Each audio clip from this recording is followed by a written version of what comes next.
On this week's GTA 6 o'clock, has the GTA 6 release date been leaked? A cynical person would suggest that's worked out well for them. Is a delay inevitable?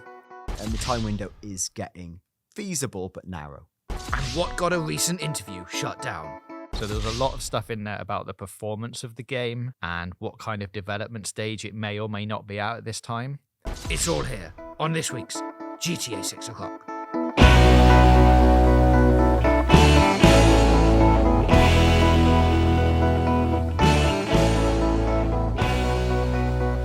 Yes, we are back for episode 59 of GTA 6 o'clock. Welcome to the show. If you're new here, congratulations, you have just found the world's most in-depth and best connected GTA 6 show. Why not hit subscribe and never miss another episode? We are broadcasting to you today from our studio in downtown Los Santos to bring you the week's hottest GTA news, rumors, and facts. Sometimes, occasionally. Joining me today, and as he has been every week for the last 59 weeks, give or take, to put some meat on the malnourished horse is Dan Dawkins. Good day, and that horse is looking thin. Yes, the horse is almost dead after a week of not getting very much food. But let's kick off, Dan, with this week's topic. Last week, I got myself all excited. And I'm not really sure why we do this to ourselves anymore. I was thinking that we might have got some news because it was the last Thursday before the investor call. Most of you in the comments on YouTube were right in saying that you weren't expecting anything. To the rest of you, I am sorry for offering you that glimmer of hope. Obviously, nothing happened. I did actually think, genuinely, that something might have been announced because of the way that the earnings calls work and that certain things has to happen before them if there is going to be some kind of shift in any kind of financial numbers or anything. But obviously that didn't happen. At the time of recording this episode, that earnings call is 2 days away, which is on Thursday, February the 6th. By the time you all hear this, and it has been lovingly edited together by producer Nathan, it will be 1 day away. Is there a possibility, let's throw this out there, of any kind of news today, which is Tuesday, which means that news will happen before you hear this episode, or tomorrow, as in today, when this is confusing, when you listen to this episode? Hey, never say never, but your face, Dan, is telling me from the listeners at home. My face says, what I think's interesting here is that I don't think you made this, you obviously didn't make this up last week. It wasn't something you felt in your water and were like, I think this thing will happen. It was based on historical precedent and the way they had distributed news at similar times of a game's release life cycle. Yes. But that didn't happen. And the other day, I was thinking in the shower, as I often do, what we should probably do is overlay the Red Dead 2 to the GTA 5 to the GTA 6 campaigns to date and the milestones to prove what I suspect is the fact that the GTA 6 campaign hasn't looked like any of the others. No. Not really. And it hasn't followed the rules. And they're not really rules, but like we've talked about on the show before, people who work at companies tend to have methods of doing things, and when they work once, you just repeat them. GTA 6 hasn't looked like that. And I think a lot of the reason for that is because so much of it's been taken out of their control in terms of the leaks and the problems they've had. A lot of it might be to do with, very banal things, such as there might be a new marketing boss in town or a new operations chief, and they've decided they want to run things differently. So for people like us who are panning for gold in enormous amounts of silt, it's quite difficult when you've lost those anchor points. And so that's all I wanted to say, really, is I think it's hard to say what's gone before is an accurate guide to the future, much as they say with investment, where the past is not a guide to the future. I do feel a little bit like that. But there are immutable things that they will have to do if other things prove to be true. So, for example, if they do end up delaying the game, they have to announce that in a certain way because it's got financial consequences. Yes. So there are things that will happen that we can predict. But to this point, sensibly suggesting this has happened twice before, it no longer seems to hold quite the same truth. But let's see. Maybe they'll go back to the pattern they always had now. That's the beauty of this. Yeah, and I think, as we've said many times before on the podcast, the pattern of things when it came to GTA is that release date of trailers leading up to launch is relatively short.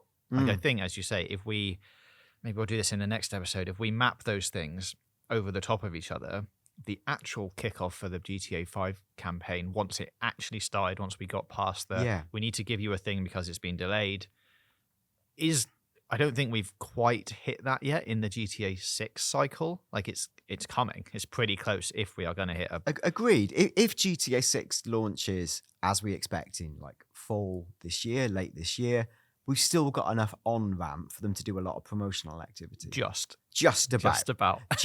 But we are getting to the precipice where, it goes from being a tight campaign to the tightest campaign Rockstar's ever run. And that's where you start to think, even for a game as big as GTA, they want more activations, more media, more mainstream. They want it to be the biggest launch ever. There's a world where they launch it tomorrow and it's the biggest launch ever anyway. We've said this before. Yeah. But they will still want to do certain things. Otherwise, why even have a marketing team? Yeah. I mean, I wish everyone well at the Rockstar. The marketing team listening to this podcast are now furiously panicking. Exactly. No, actually, we are relevant. And I'm sure they'll be saying to their bosses, well, the reason you can do that is because of all the great work we've done over the years and et cetera, et cetera. So, look, they will want to do a load of stuff and the time window is getting feasible but narrow. Yeah. Well, I think we're going to touch on a bit more of that on some of the later topics as well. But for now, let's talk about something that's sort of related to that. Yeah. It's that last week there were reports that the GTA 6 release date had been leaked. Now, this all came originally from a Spanish retailer called ex-Uruguay. I don't know why you call that Spanish retailer, but hey, whatever. They made this claim originally and then backed that up by saying that they work directly with PlayStation and receive guidance on product launches and timings. The date they plucked for was September the 17th, 2025, which all of you now listening, if you hadn't heard that before, is probably going to set alarm bells ringing because that was the GTA 5 release date. So, bit of a flag there, but it didn't stop everyone from reporting on it, obviously, because, any GTA 6 news is news nowadays. They also said in that statement that it would be a PS5 exclusive, just in case that date didn't raise enough red flags. Yeah. They've also listed it as a PS5 exclusive, which we know it isn't. Like, it is coming to multiple platforms. They since followed up with a statement once everyone started going, oh my God, has the release date leaked? And all of the articles came out. I can read you the statement. It has been translated from Spanish into English. But it says, like all fans, we are super excited and expectant for the release of GTA 6. We took as a reference the release date of previous games, GTA 5, which was on September 17th, 2013, to activate the pre-sale. It was not our intention to cause confusion, and we want to clarify that we did not receive any official information from any of the brands regarding the game's release date. Like you, the only rumours we are aware of is that it may be released in fall 2025, September, October, or November, but there is nothing officially confirming and we have no additional information. It then goes on to say, a new guy told us that GTA release date was already on Google. It was GTA 5's. And we said, okay, so we activated the pre-sale that day. It was more of an inside joke that escalated. And then the speculation began. We know that it's not the correct date since releases are on Tuesdays and Fridays, and this date is a Wednesday. On the behalf of the entire ex-Uruguay team, we apologize if we excited any gamer or affected anyone with the wrong release date for GTA 6, which was simply a mistake. The only thing that is certain is that we were wrong, and one of the most important games in history is coming out, and we are eager to see it. I mean, that is quite the statement. And there is obviously a serious amount of backpedaling going on there. Oh, so much. I love it. I love it.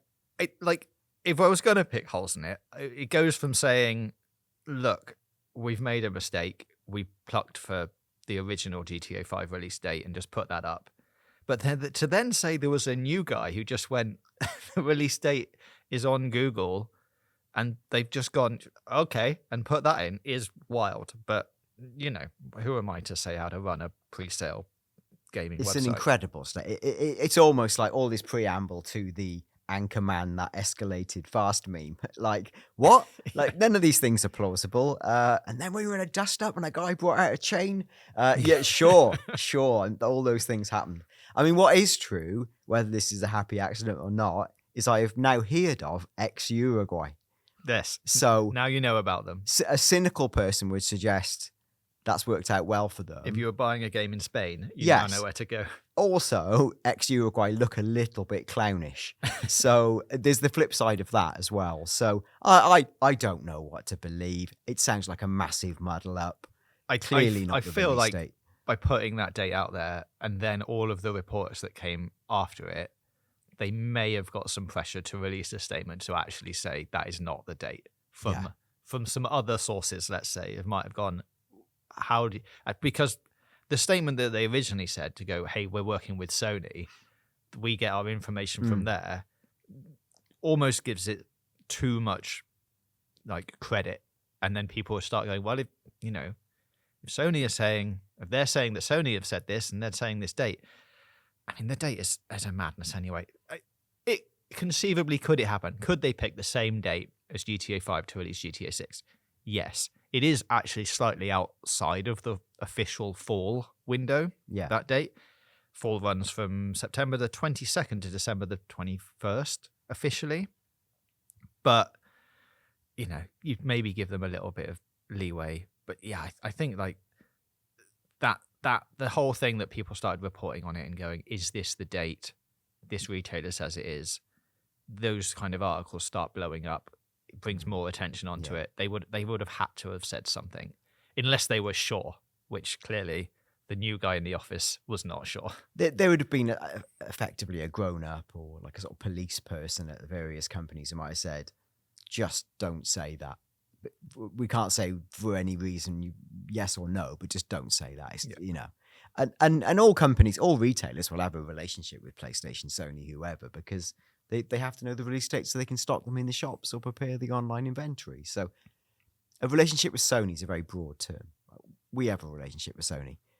It doesn't mean I speak daily to the CEO or anything. There's just someone who works at Sony we speak to. So I imagine it would be something similar where somebody within the retail distribution arm of Sony has been advised by somebody else within Sony, this has got a bit noisy, hush it up.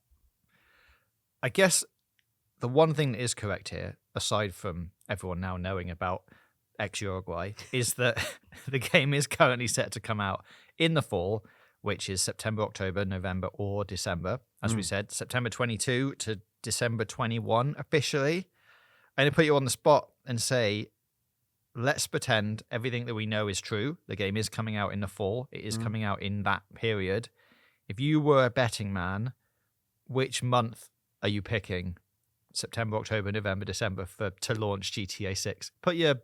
Get back in the Rockstar marketing department and go, let's release the game here. Well, I'm going to let you say what you think because I have a controversial thing to add to it. All right. Well, I've written in our notes that I would have said October. And if I'm getting it even now, late October, in the last 2 weeks of October, let's say, something that begins with a 20 something. And my controversial take is, I agree. So, wow. Okay. That was worth waiting for, guys. Wasn't it? I was trying to create some drama where there's clearly none. Yeah, I think if it is this year, feels like the best time. It's just, that's almost the statistical analysis of when do big games get released. We also run a show called the Golden Joystick Awards. We know this because we see it every single year. Late October is a very popular window for this type of game. There's a bit of a ramp up to maybe mid-November. Yeah. That could work. But generally, and there are exceptions, late November, December gets a little bit too late, traditionally, for a game to hit. You want a bit of a ramp into the holiday season. You want your game out during Black Friday, all those different things that are accelerators. GTA 6 is a bit of a special case. So, again, we can't be sure. No, of course. I think, given what we talked about at the start of the episode, with the time they've got to promote, late October would just about work. 8-month window-ish. probably works. From the minute they press the starter's gun, there's enough time to do the things they need to do and the beats they need to hit.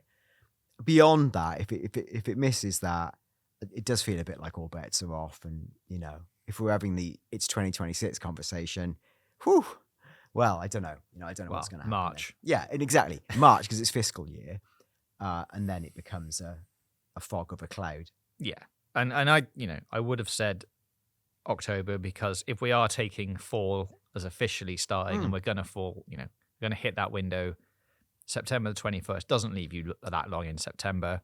December's mostly a crazy time to release a game because you miss all of the run up, like you say. So you've only really got October, November. November feels slightly late for all the reasons you listed. So there we go, October. And I'm glad that we agree. Yep. Whether you guys agree who are listening, let us know in the comments, or you can get in touch with us on X at GTAVOclock or email us gtavio'clock@gmail.com. And so we move on to our next topic, which is a recent GTA 6 related interview, which you can no longer access. This feels like one of those mystery hunts that we go down, and what kind of conspiracy theories are going to be in the game. But this is a real thing that has happened. It's an interview with a former Rockstar developer, Mike York, who some of you may remember from an episode of GTA 6 O'Clock. Wow. We have spoken to Mike previously. He has been talking to Kiwi Talks, whose real name, I believe, is Reese Riley. And they have had Mike on the show in the last week or so. Yeah. Kiwi Talks is a relatively small YouTube channel. I think it's got 16,000 subscribers. It's described as an interview-based show. I'm quoting here. It says, "I am particularly known for Bethesda, Valve, and Retro Studio interviews." That is their YouTube description. Their most recent interview, it's with Sean Layden, who's the former CEO of PlayStation. So, they're getting some pretty high-profile guests on the show. So, there's some credibility there. What I don't want to do on this show is go into the specifics of what was said in that episode, because that episode, as we say, has now been taken down. So there was clearly something in there that has led to those actions happening, and we don't want that happening to this episode of GTA 6 O'Clock. Interesting. But what we can say is the promotional tweet for the episode is still up. That says, or said at the time, "New podcast out now with Mike York. We talk about the culture at Rockstar working on Red Dead Redemption 2, the combat system he pushed for on GTA 5, his thoughts on GTA 6, the Hauser brothers, and more." Now, obviously, there was quite a lot of articles published off the back of that podcast, which we will get into in a second. And I think some of that might have then related to the thing getting taken down.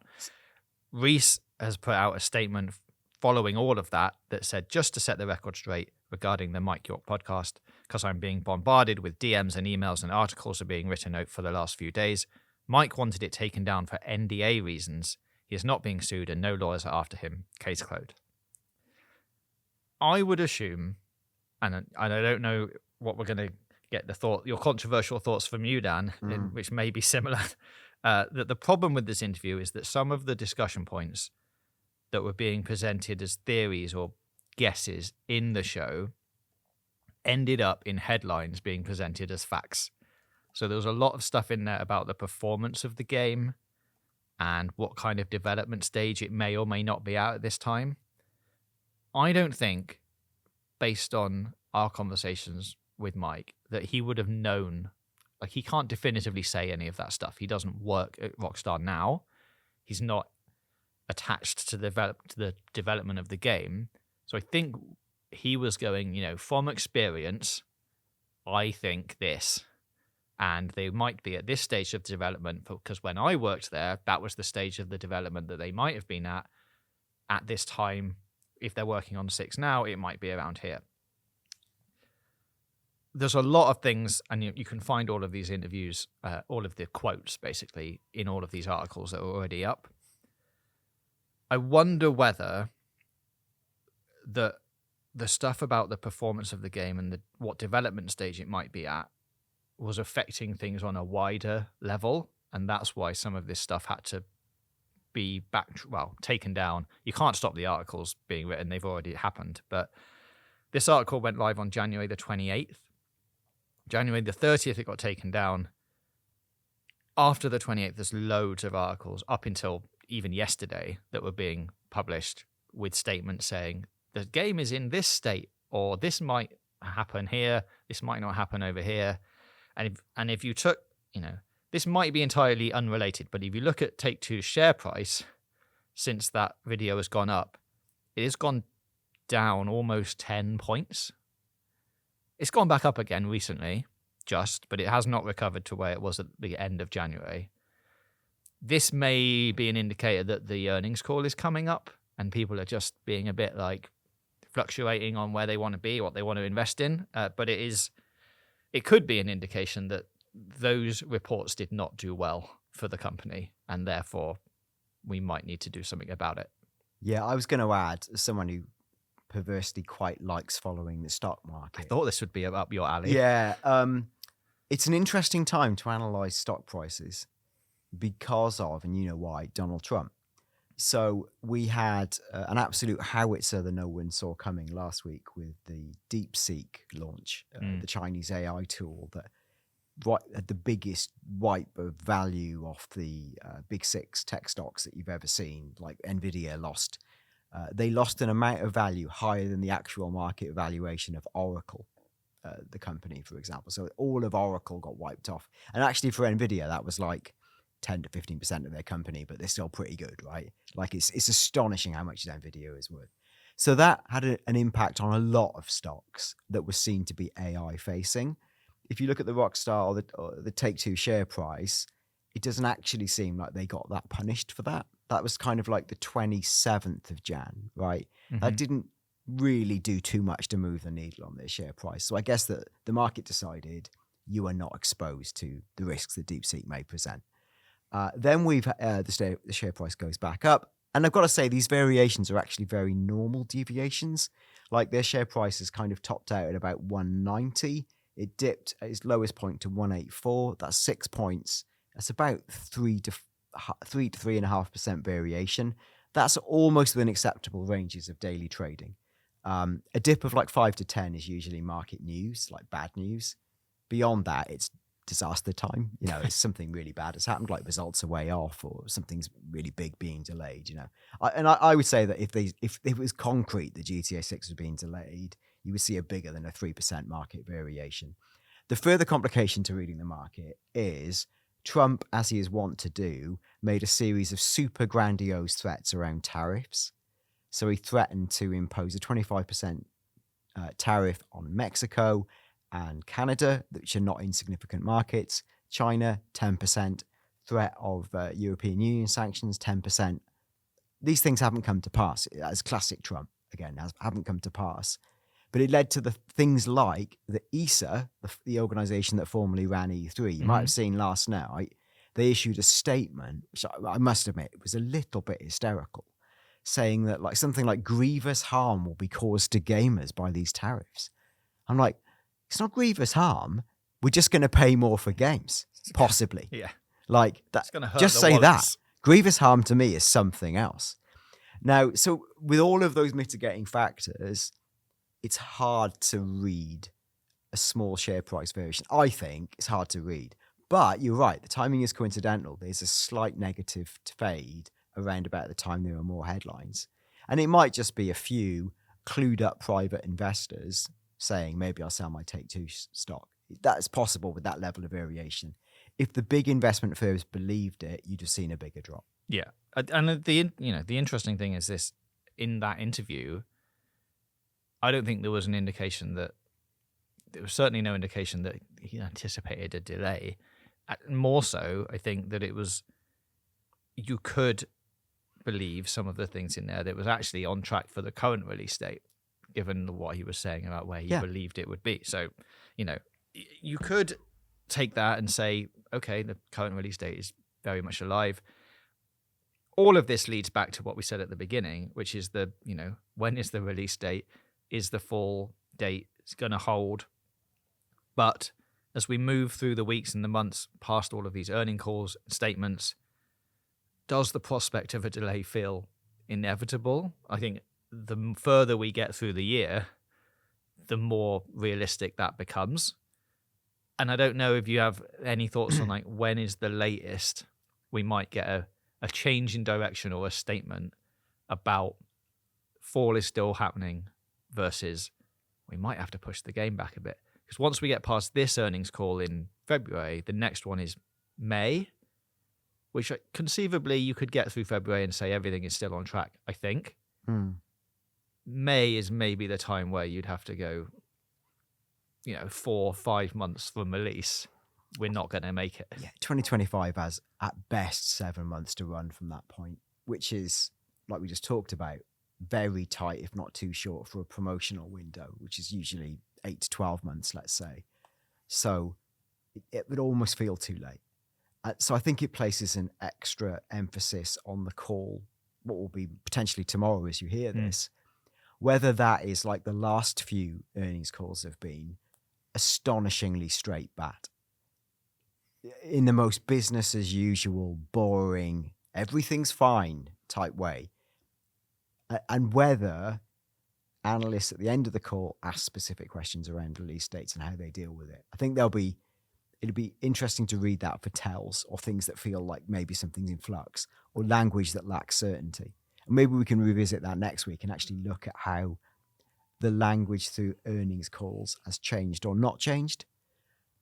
My gut is that it's going to be a business as usual, everything's fine call. Yeah, feels that way. My gut, you never know. Unless something happens in the next 48 hours. Yeah, you would think it's a business, because it's a bomb to drop if they had to say suddenly, and by the way, there's sudden uncertainty about this thing. And they know that any change in phraseology can have a very profound effect in analyst perception of what the release date. So that's what we can do is monitor the language. But my gut would be they're going to try and play it straight back for this. I just wanted to loop back round quickly to when we talked about Mike York and the things he was saying. Obviously, we don't want to get in any trouble ourselves, but like the news headlines that you can Google and read pretty much anywhere, for me, are deeply innocuous. So like there's one thing where he talked about what he thought the projected frame rate of GTA 6 would be, which feels like, sure. Like some people care about that stuff, but it feels like, how would he even know? Yeah. And even if it was, to be honest with you, I don't really care. Like that's fine. And then there's another thread about, well, he basically said, I think the game might be playable all the way through. I think. It just felt so woolly to me. Like, sure. That for me is not the reason that's being taken down. No. And I've not listened to the podcast, and I've not dug into the details. I would just say that the fact that when they promote the podcast, he says, we talk about the culture at Rockstar, red flag, working on Red Dead, orange flag, and then the Hauser brothers, 2 red flags. All of those things feel like, given what we know of Rockstar and the change in their working culture and the way people have left, they're the areas where there's probably contention and there's probably been NDAs attached to people who've left. And I would say that anything that puts certain things out in the public domain that maybe people don't want in the public domain could be where there's trouble.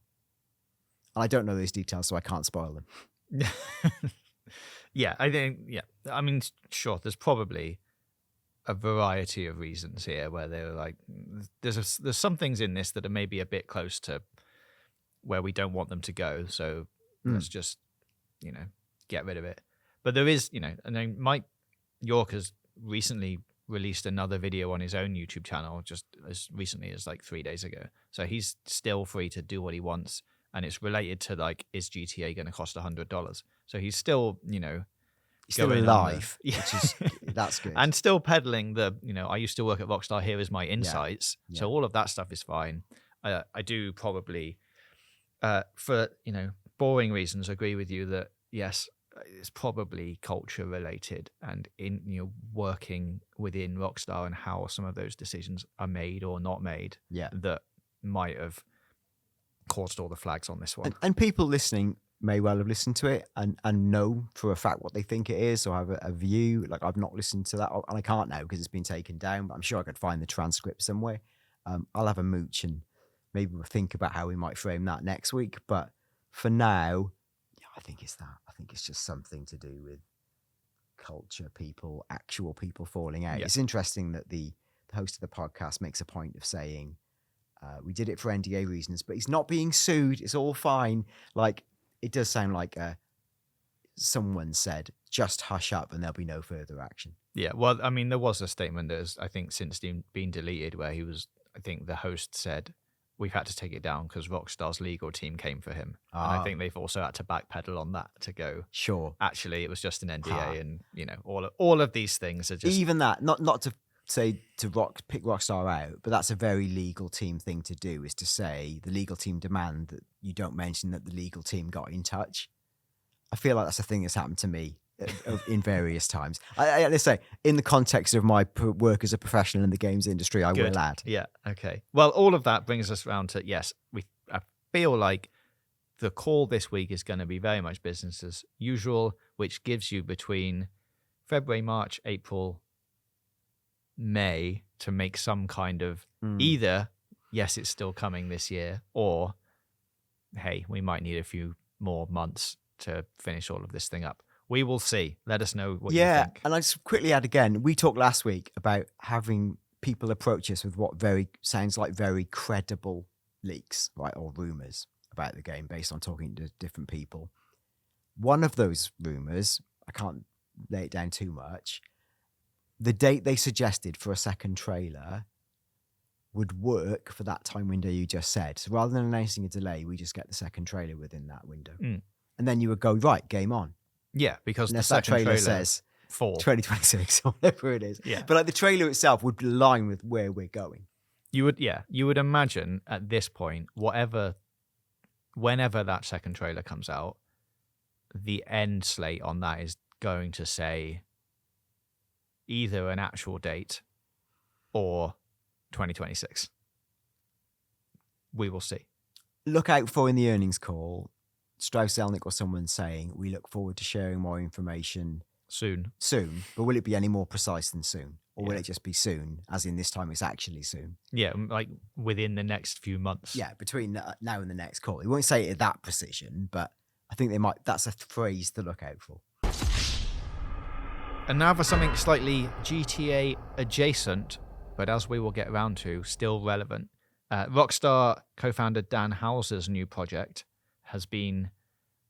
already had been announced, but now it's got like a bit of a description. It's being touted as an original story-driven action comedy adventure game set in the Absurdiverse, which is, let's not get into how ridiculous that is as a word or phrase. The statement says, a very first look at just a few characters from the Absurdiverse. Prepare to meet some new kinds of heroes and watch them suffer. More information to come this year about the first animation projects and our original story-driven action comedy adventure game set in the Absurdiverse, now in developments at Absurd Ventures. Stay tuned for more in 2025 about our other two storytelling universes, A Better Paradise, which is their podcast, which was mentioned before on the show, and American Caper, which is their original comic book sort of crime fiction. Crime fiction. That's what it is. That's not a different genre. Friction. This is like in itself not really that much news. They released some artwork of all of the characters, which looked like some characters from a video game. Yeah. Which I think you could quite clearly see the traits that some of them had if you like really looked into it. If this was a podcast about the Absurdiverse, we would go through each one of those characters and be able to make pretty good educated guesses, I would say, about what kind of attitude or like character traits each one of them had had. But that is not this podcast.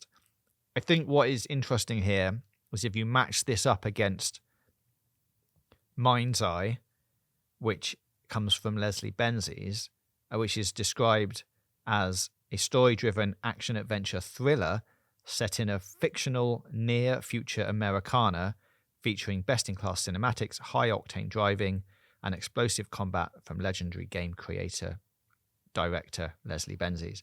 Play as Jacob Diaz. That's a video game name, isn't it? There's a blast from the past. A former soldier with a mysterious neural implant who is suffering from memory loss and flashbacks. Set out on a series of dangerous covert missions to unlock the secrets of your past in a world filled with a persistent threat of artificial intelligence, high-tech experimentation, corporate espionage, political corruption, and an unchecked military. Mind's Eye is an immersive experience with a mind-bending, complex narrative, rich environments, groundbreaking combat, future tech, and high-speed chases. All of that put together, so Mind's Eye and the Absurdiverse, I think you can start to see like a near future theme from both of these studios.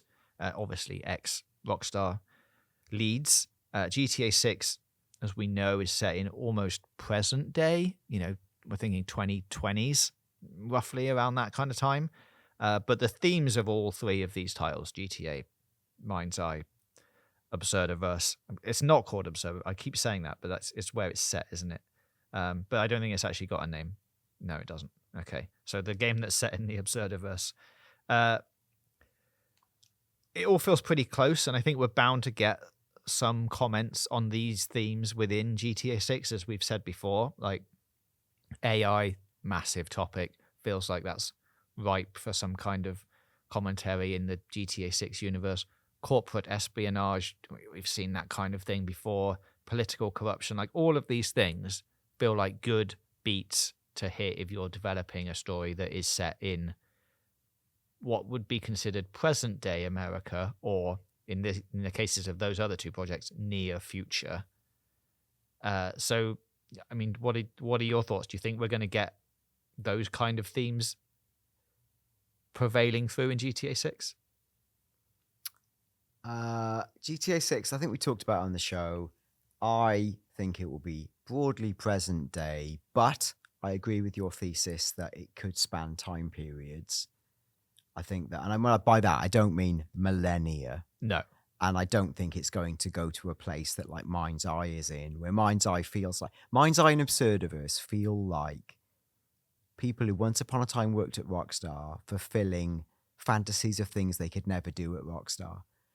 Absurdiverse, without going too deep into the characters, to me reads like Dan Houser saying, I'll say what I want, thanks very much, and just doing some mad, like it's the thing is almost like we're going to be a bit offensive and you've got to roll with it. And the characters they show range from a guy who looks a lot like Tommy Vercetti to what looks like literally Death, the character, and a Viking. So that's in a really weird place. I'm not reading too much into that. And Mind's Eye looks like, I mean, I don't know, cyberpunk 10 years too late. I hate to say it, but like it looks like it's doing something else. Right? Yeah. So what does any of that mean for GTA? I don't know, but I think GTA will use time as a frame to some extent. And I think you talked quite well about this, about explaining where you think it could go. Yeah, and I think like you say, I don't see GTA 6 going further forwards in time. No. Like it's going to remain in whichever setting you start. You know, it might go forward a year in, that's probably too long, but you know, 2020 to 2021, for example, it's not going to go into like 2030 and then suddenly be like, oh, you know, we've got robot butlers now and you can buy one of them for your house. Like that's not going to happen. No, I'm laughing. It's not going to end with Haley Joel Osment, the last AI remnant of humanity, talking to the Conehead people in the future. No. So that's a spoiler for a big Steven Spielberg film. I thought you were going to say you could see the ghosts, and that's how you identified the ghosts in the thing. So if it does go to that place, bravo! I tip my hat. No. It's not going to. No, I think the only way I can see it going is it will go backwards through, or start early and move into where we're at now, like present day, as it would be being called in the game. They've had history with that, as we've talked about before. Red Dead Redemption 2 is predominantly set in like 1899, and then had an epilogue which was 1907, I believe. There aren't any dates in that game, but that does move through chapters, and it moves through in time. Like 1 and 2 are supposed to take place between May and June 1899, Chapter 3, July to August, Chapter 4, September, Chapter 5, September, October, Chapter 6. several months in October into sort of the new year of the 1900s. As I say, they're not explicitly mentioned as dates in the game, but you do get a few weeks later, and then you're back playing the game again. I can see a world in that is developed for GTA 6, and maybe actual dates do become more prominent, or at least months throughout the year. So it's set as like, March, and then you do some things, and later on it says September, and you sort of move through the journey that way. It's an easy storytelling mechanic to go, this game is going to move through these 5 months of the year, and at the end there's the big thing that everyone's been leading up to, and there's smaller stories throughout it, and it's a nice easy way to tie everything together, to go beginning March, end September, or whatever it is. So I still think that will happen. I still think there's a chance for it to jump around like backwards in time and somehow visit the Vice City of old. But we will see as we get to trailer 2, and maybe we get to, we're not going to see any more of the time jumping, but maybe we get to see some other things, and then we'll have some more stuff to talk about. Yeah, and if there was to be, I think, that kind of jump where you're back in Vice City, it's likely to be a card Rockstar keep close to their chest. Yeah, you're never seeing that before you play the game. Similar to, I guess, North Yankton, the prequel to GTA 5, which I will add, I predicted on the show 10 years ago. Yes, so correctly. Yeah, that felt like a plausible thing. It just happened to come to pass. Let's wait and see. But if it is in there, well, I'll put it one way: if it was in there and they did show it, what are they hiding? Because what would the aces in the pack be then? No, I mean, we're very much expecting trailer 2 whenever it comes to be more of environments, maybe a bit more about the second character who's called Jason. Maybe someone says Jason in the trailer, and then finally we can go, good, his name has not been changed. It is now officially Jason. Yes. All of these things, like little bits of information, just to like help tie everything together. I think when that trailer does eventually come, hopefully soon, or at least within the next few months, we'll get some more things. But as for those other projects, we'll be keeping an eye on them. We'll bring you some more news as they develop. But, as I say, mostly we're going to talk about GTA 6 and not these other things. But it's fun to have a look at what former developers from Rockstar are working on right now. And those are the 2 things that they are working on.